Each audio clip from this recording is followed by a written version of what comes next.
Hey, First Sergeant! Look out your window! Look at these soldiers! Rough, tough soldiers!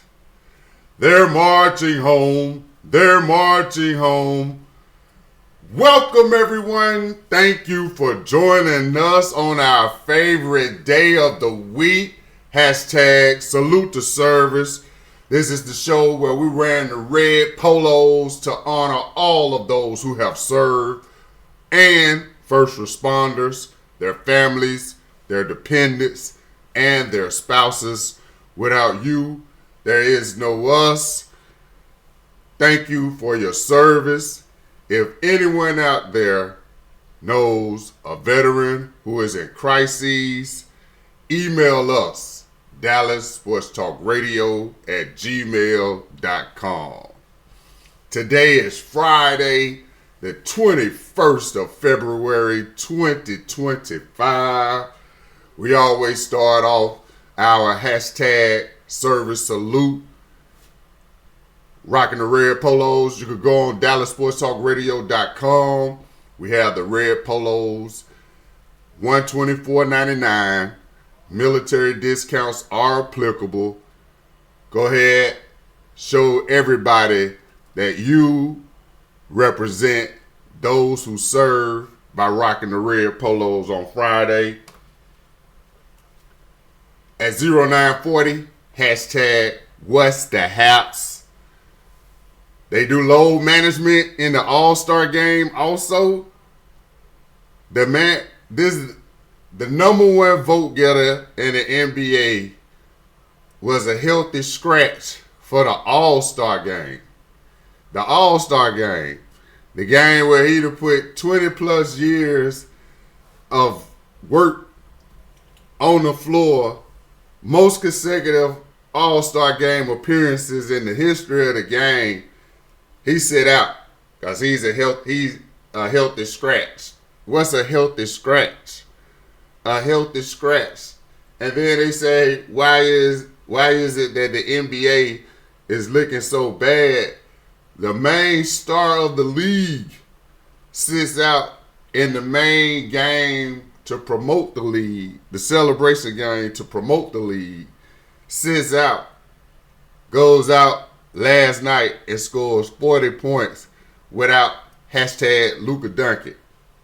So load management in the NBA is still going on. We just saw it.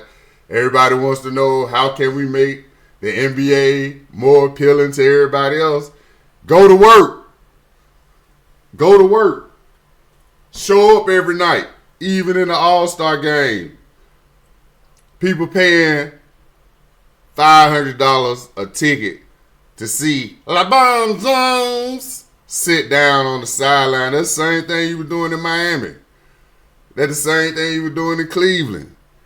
Every time there's a game that you see beneficial for you, you want to play. Now, he set out the All-Star game so all the spotlight could be on him once again. Hey, LeBron, what's wrong? Why you sitting out? Hey, LeBron, why you on the sideline? Hey, LeBron, why you not playing? Hey, LeBron, you're not one of the OGs. You're not one of the young guys. You're not one of the foreign players. What's going on, LeBron? LeBron. He got all the spotlight. That's what he was doing so they could deflect and not ask him about hashtag Luka Doncic, the biggest story in the history of sports to this day, traded to the Lakers for the Matchstick Men. 2.5 quarters. Right after halftime, step onto the floor, rip. Now, the governor, Mr. Dumont, comes out and says, well, this is not a destination vacation spot. So that's why we had to get rid of hashtag Luka Doncic. He came to work every day like he was on vacation.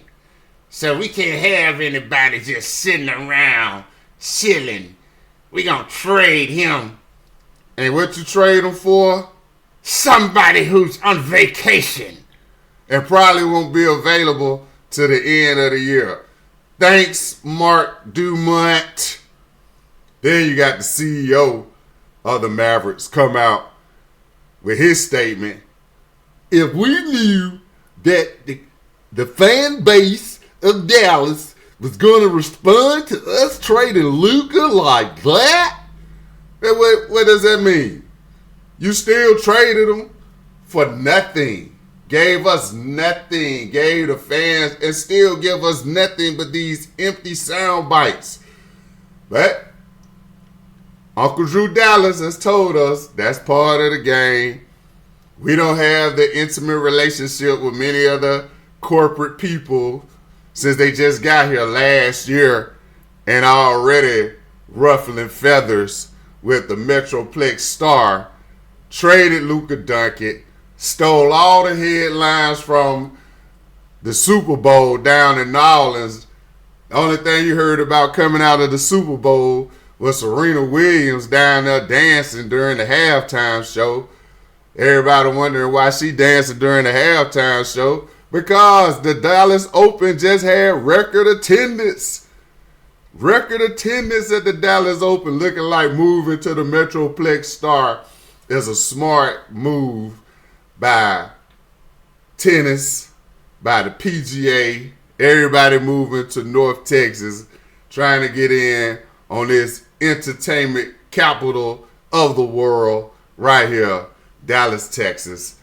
Hashtag what's the haps at 0940.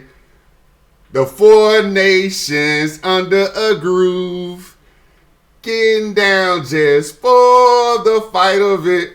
So Canada and the USA hockey teams matched up again last night.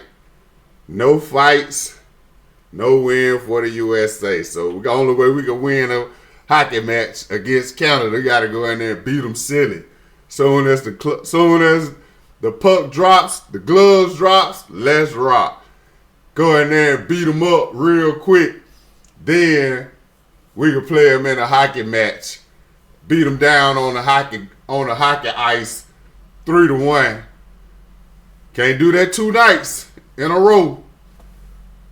USA falls to Canada 2-3. No fights, no wins. We got to get more aggression on the ice, and it doesn't have to be every time we knuckle up with somebody. We got to outskate these guys. How many times has the USA hockey team beat the Canadian hockey team, the Canada hockey team? You can't call them the Canadians because it's an NHL team called the Canadians. So what do we call them? The Hockey Club of Canada, the Canada hockey team, whatever we call them. You got to start saying, hey, why y'all beat us up today? No wonder they get into that first game and beat the men silly. Soon as the puck drops, the gloves drops, they start beating up on the Canadians. They like, man, we tired of losing to these dudes. We gonna beat them up on the ice. Then you got at 11:20, we're gonna get into a noteworthy news on Talk Entertainment worthy of discussion. You got the pundits. Everything in sports been going on for 100 years, and the only thing these knuckleheads can talk about is race baiting. Why do they allow fighting in hockey? And if in the NBA, which is predominantly black, that's the dumbest argument that any journalist can make. That's a weak argument.